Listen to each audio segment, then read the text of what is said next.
Now, how much damage do you think that blast did?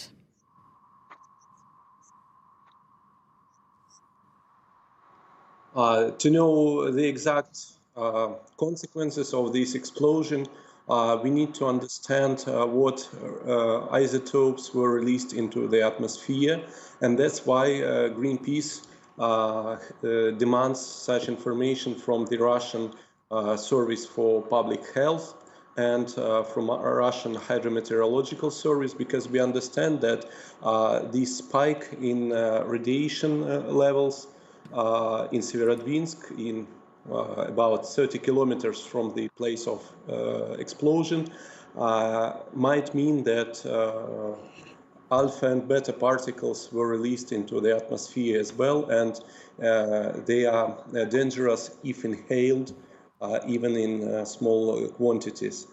We think that population needs the information about isotope contents of the emission, and we demand the authorities to publish such information as soon as possible.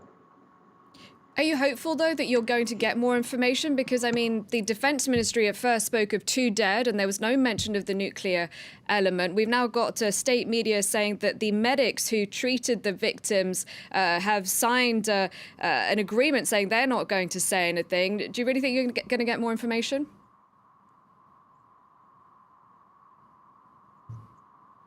Yes, on every stage, we see that there are some attempts to cover up the story. From the very beginning, the information on radiation level spike was published by Severodvinsk city administration, but later this information was taken out from their website.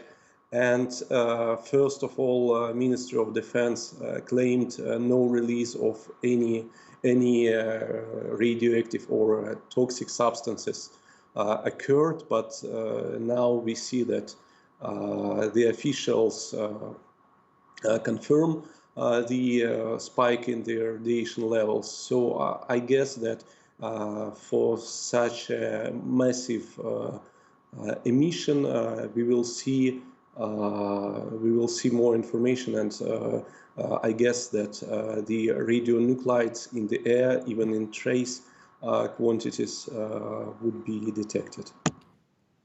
What can locals do to reduce the effects of radiation exposure? And now,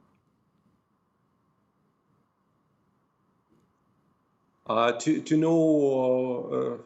To reduce the effects of the exposure, the locals need to know the isotope contents, and they need to get recommendations from the authorities. So it is the duty of the authorities, according to the law, to provide such recommendations. The last thing which we got from the press now is that this small settlement, Nenaksa, near which the test site is located, that people in this small settlement are being evacuated. We don't know if this information is confirmed or not, but this is the last we saw in the press.